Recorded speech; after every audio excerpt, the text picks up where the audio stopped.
seen a video where she said her own she was faking. Oh, so I just tell them the truth. Sexyy Red has finally spoken up about her funky cooter box allegation. Do it stank or not? At the moment, one of the leading voices in spreading this rumor is Lord Jamar, and he's been talking a lot more about Sexyy Red other than her fishiness. He's been talking about how she's a plant in the industry by higher-up who want to destroy the culture and its kids. Sure, it's extra crazy because there are receipts, and most of these receipts come from Sexyy herself. The tea is nasty and sus AF.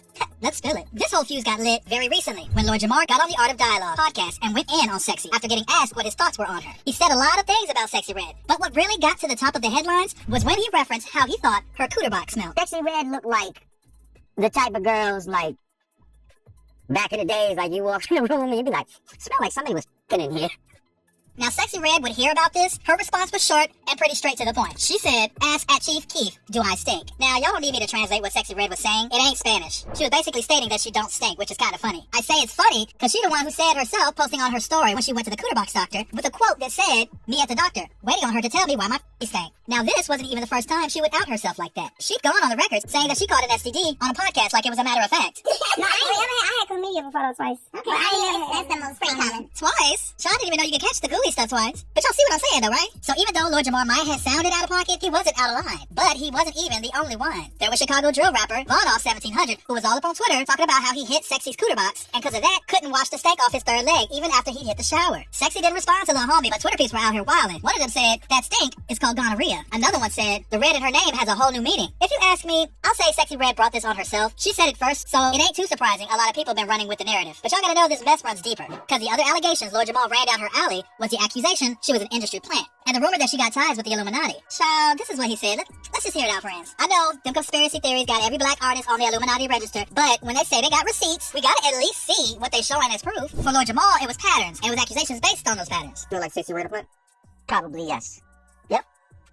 And I think that plant is real. I don't think it's a conspiracy theory to believe that there are industry plants, you know, the Tekashi 6ix9ines and, you know, people like that are put in this game to skew the minds of the masses and lead them down a certain road. And the road usually leads to some sort of self-destruction.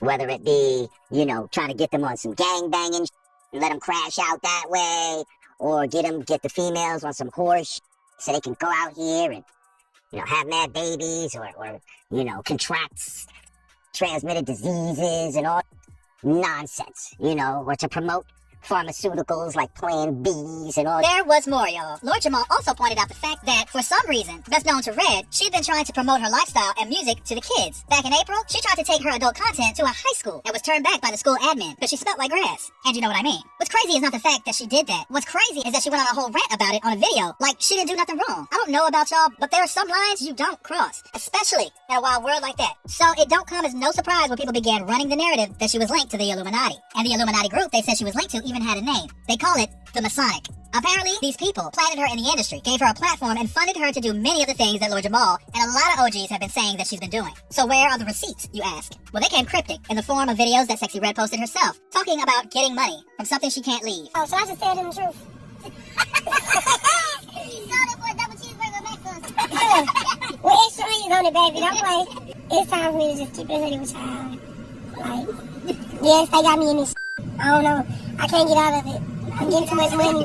I don't want to get out of it. Child, I know it's easy to look at all this like Sexy's playing, like she's just telling the people what they want to hear since that's what most of them ever talk about, conspiracies. But ain't it weird that all these artists have, at some point or another, in their career admitted to trading their soul to something for wealth and fame? Think about it, y'all. Think.